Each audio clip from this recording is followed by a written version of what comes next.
Hey, good morning, everybody. Thank you. I'm glad you're here. We are all humbled that you would tune in to us, and so many of you have been very faithful. And thank you for your comments in the comment section. Thank you for the emails, the texts, the notes.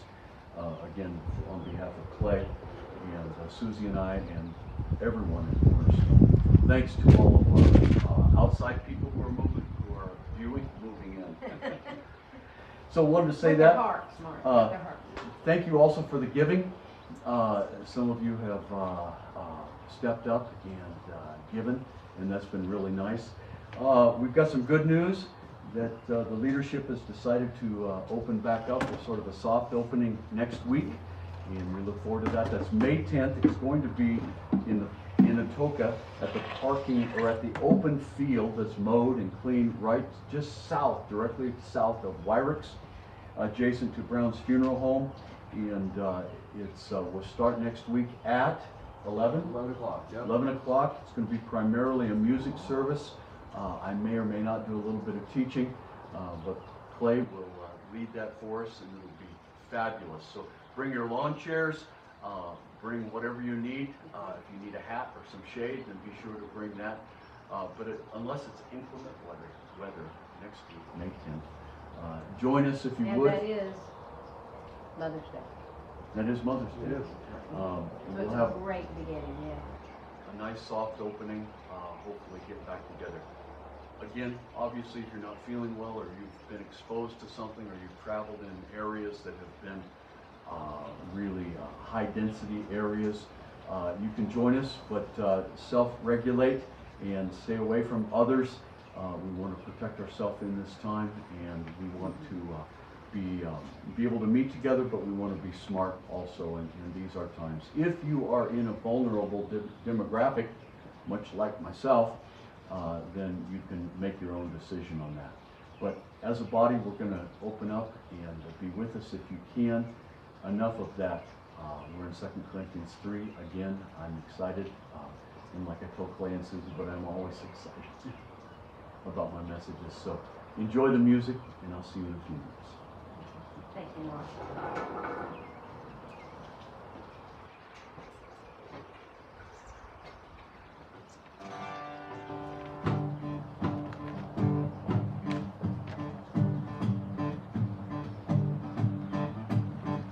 Turn your ear to heaven and hear the noise inside. Sound of angels are the sound of angel songs, and all this for a king. We could join and sing, all for Christ our King, for our constant outline. The song of ours will rise, for our constant outline. This love of ours will rise, rise. Oh, praise Him. Oh, praise Him. He is holy. He is holy. Turn your gaze to heaven. Raise a joyous noise. The sound of salvation comes, sound of rescue ones, and all this for the King. Angels join to sing, all for Christ our King. Oh, praise Him. Oh, praise Him. He is holy. He is holy. Infinite and sweet, this love so rescuing. How infinitely sweet, this great love has redeemed. As one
It's your breath in our lungs, so we pour out our praise, pour out our praise. It's your breath in our lungs, so we pour out our praise.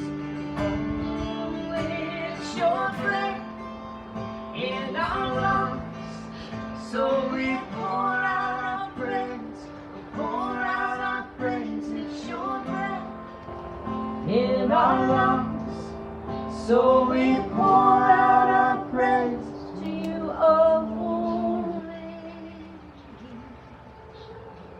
Father, we love you so very much. And Lord, the old hymns are so special to us.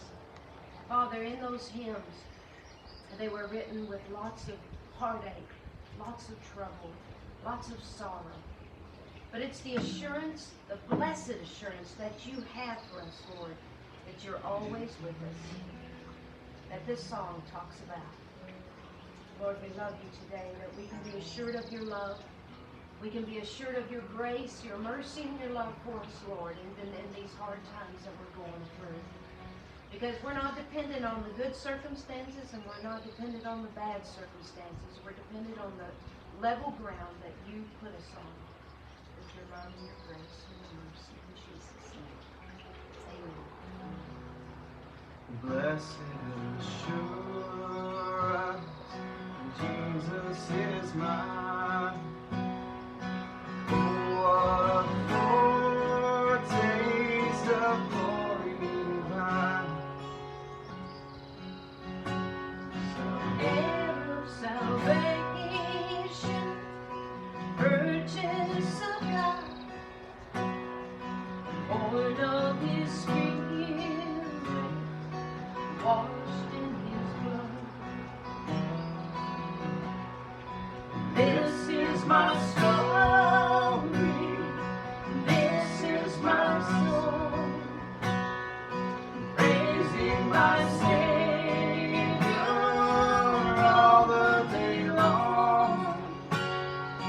This is my story, this is my song, praising my Savior all the day long. Perfect submission,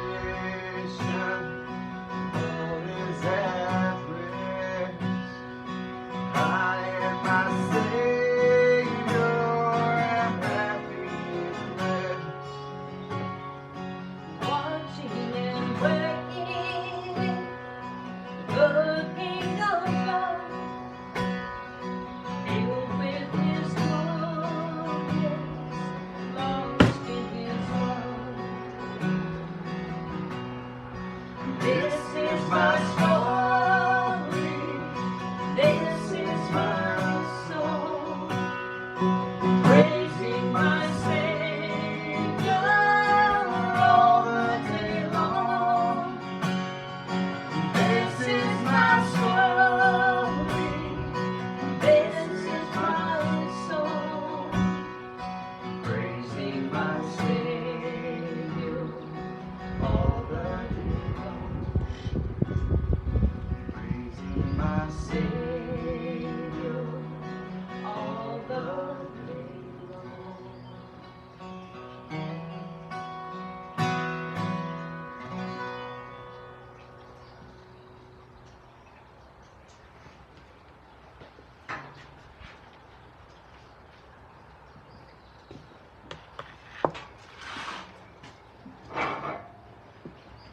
Thank you, Susie and Clay. It's fun to be a part of that, listening to the side. Today we're going to talk about 2 Corinthians 3 again, and I want to tell you that this is a concept that Paul's going to be exposing. I'm going to read the text first, and then I'm going to give a whole bunch of illustrations, because illustrations grab different corners and different textures of the concept that Paul is talking about here. So let me read our text, and I hope you're going to be really excited about it. This is a pivotal text for us New Testament Christians. Verse 7, chapter 3. Now if the ministry that brought death, which was engraved on letters of stone, came with glory, so that the Israelites could not look steadily at the face of Moses because of its glory, fading though it was, will not the ministry of the Spirit be even more glorious? If the ministry that condemns men is glorious, how much more glorious is the ministry that brings righteousness? For what was glorious has no glory now in comparison with the surpassing glory. And if what was fading came with glory, how much greater is the glory of that which lasts? Therefore, since we have such a hope, we are very bold. We are not like Moses, who would put a veil over his face to keep the Israelites from gazing at it while the radiance was fading away. And it continues, but we'll stop right there. One of the more embarrassing moments in my life, and I've had plenty. I spent a week in Denver one time doing some leadership consulting and some training with a group called the Ferris Group, and they had been very gracious and generous with me to provide some leadership training back in the middle 90s. And after a day's worth of mentoring and coaching, I went for a long walk. Stumbled into a brand new mall, an outdoor strip mall, which was a bit of a new concept, and it was an upscale mall in the suburbs of Denver. And I came across a place, and they were promoting tanning lotion. Now, I'm Irish, from Seattle. I'd just been diagnosed a number of months later with skin cancer. My doctor told me he was glad I had skin cancer because he would be able to retire on the amount of skin cancer that I would eventually have. So I had committed myself to being pasty and pale for the rest of my life. Suddenly there's this new product called tanning lotion. If you rub it on, it will make this Irish, Scottish boy pleasant to look at again. And I thought, wow, that's a miracle. I'll buy a bottle. So I didn't buy the bottle of dark. But of course I didn't buy the bottle of super light. I bought medium. So I went back to the hotel room, and I was so excited. If a little is good, more must be better. And I squirted this stuff all over me, and I got nice and dark and tan. And then they told me I needed to rinse it off after X amount of minutes. I jumped in the shower and rinsed it off. Looked in the mirror and I thought, well, this is the answer to all of my skin problems. And I'm not going to have to live the rest of my life pale. So the next morning I woke up. The sheets were an orange-brown color as this tanning lotion continued to rub off. I went to my mentoring meeting, my leadership training, and on my way in, it occurred to me, they're going to notice. And they never said a thing. I was pasty and pale on day one, and the next morning I've got a nice orange glow to my skin. I spoke with that fella, Dr. Harv Powers, a couple of years after that, and I'm sure he lied. He said, gosh, he never even noticed, but I am positive that they noticed. So here's my point. I was no longer able to be authentic and be myself because I wasn't going to be able to get naturally colored by the sun anymore. So I put on a covering to try to cover up the fact that I was pale. And it faded, and this is a perfect example. It faded, and I pretended that it didn't fade. I didn't say anything. I went to my meetings for the next couple days, and every day it got worse, and I began to get blotchy, and it began to come off in areas that be lighter, and some places darker, and some of that showed up. And I was a poser. I wasn't authentic. That's what we have in the beginning of this passage in 2 Corinthians 3, starting in verse 7, where Moses had got the law, and the law was a good thing. In my passion for the heir of Jesus. Don't misunderstand me. We needed the law in those days, and I will touch on that briefly. It was a good thing, and Moses was glowing because he had met with the Lord.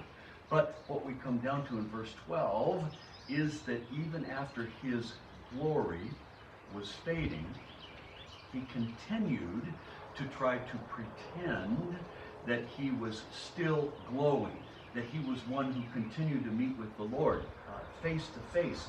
And so he wore a veil to hide. So even our hero Moses was a poser at some point. And in the new covenant, folks, in the new covenant, we don't have to be posers. Moses brought us the law. Understand that clearly. And it was as good as it wasn't finished, and it wasn't good enough. It wasn't eternal. The law was temporary. And even though we try to pretend, if you will, or pose that we can do the law, that we can keep the law, that we can be law keepers and righteous in the law,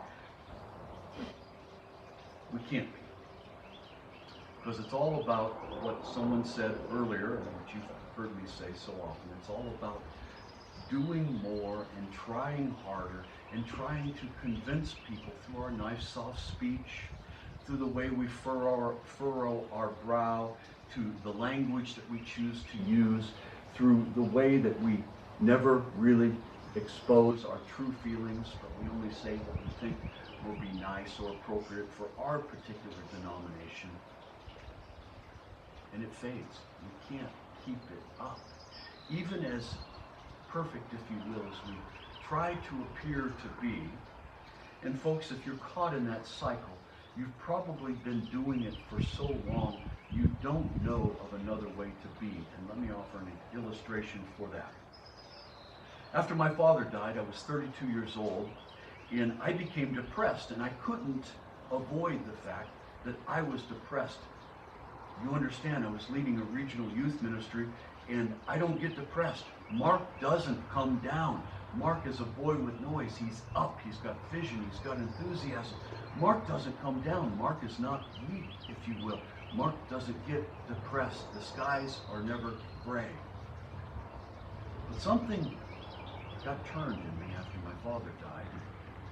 I couldn't deny that the skies were gray, that the colors had lost their vibrancy, and that emotionally I was really flatlined, and I wasn't excited or enthused about anything.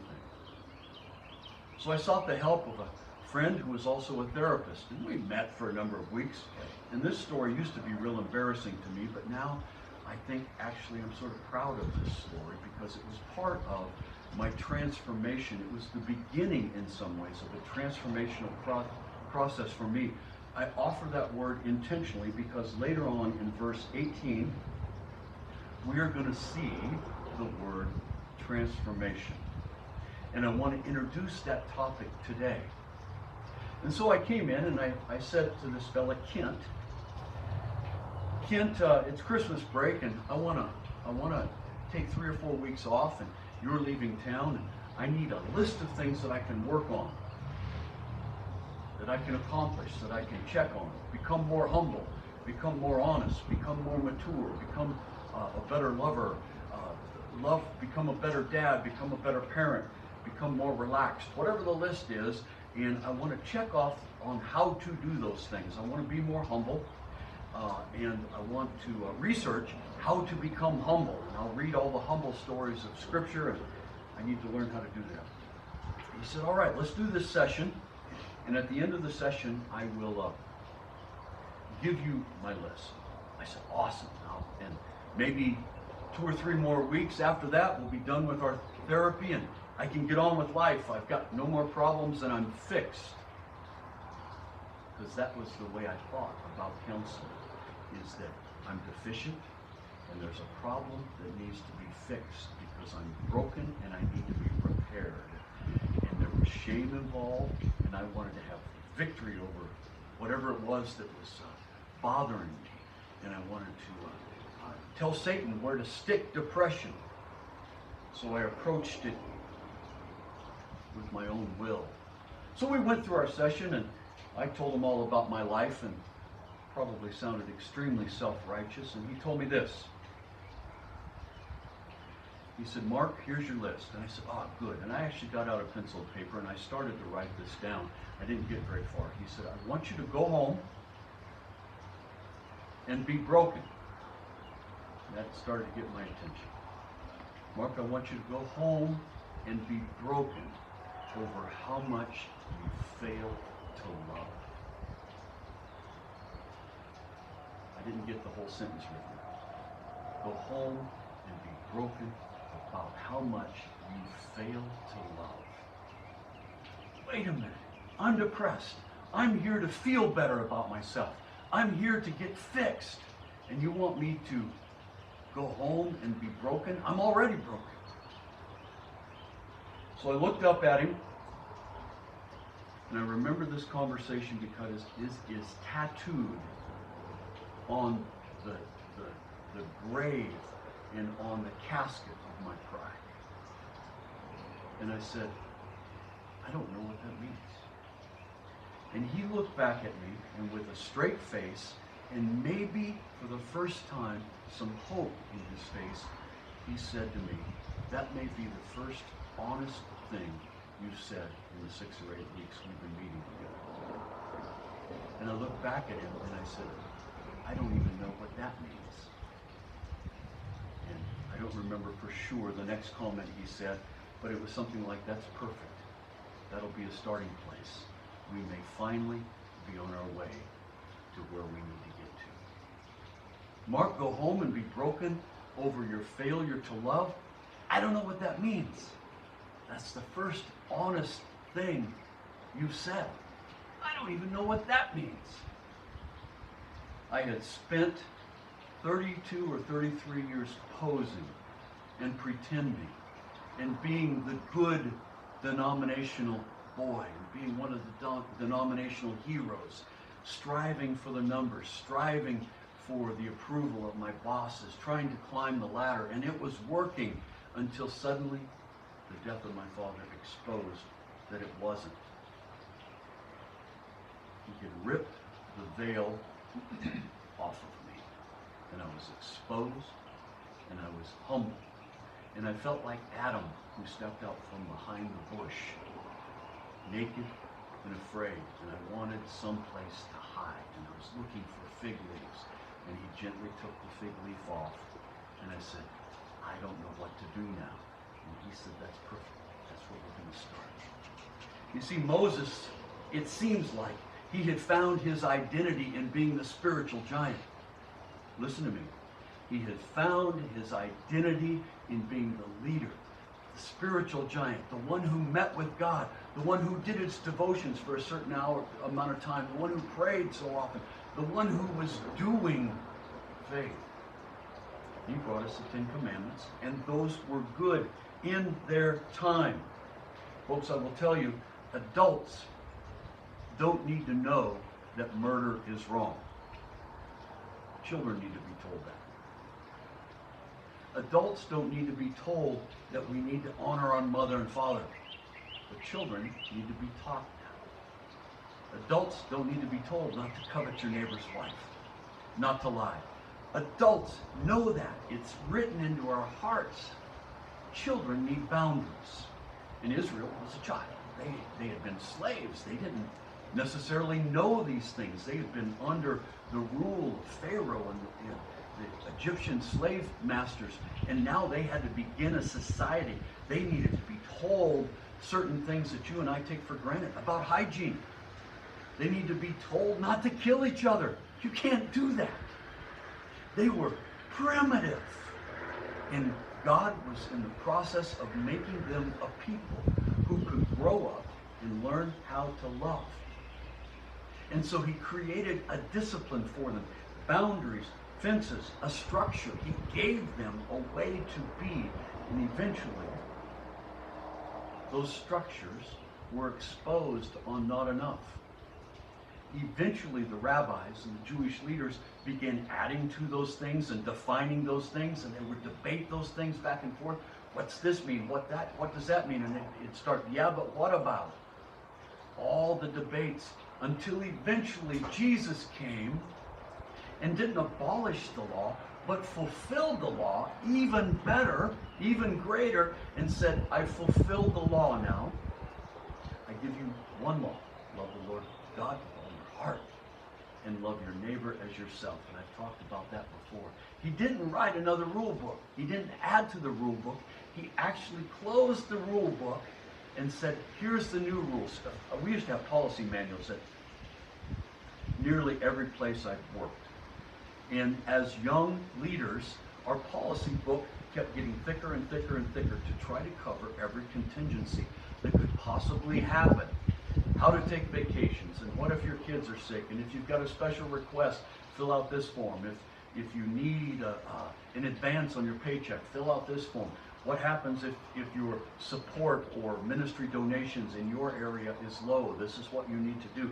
And folks, it just kept getting thicker and thicker and thicker. And our counseling department got thicker. And our campus ministry department got thicker. And our wilderness camping program, that was the thickest of them all. Until we decided this is craziness. We began to rule ourselves according to the policy manual, and it never, ever fixed anything. Usually it caused divisions. When I became the president, I began to reduce that policy manual down to its most simple form.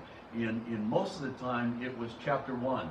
Be safe, use your best discretion from the experience that you've had. Because when we try to cover all the safety regs, it gets crazy. Go on a government page and read the safety regs.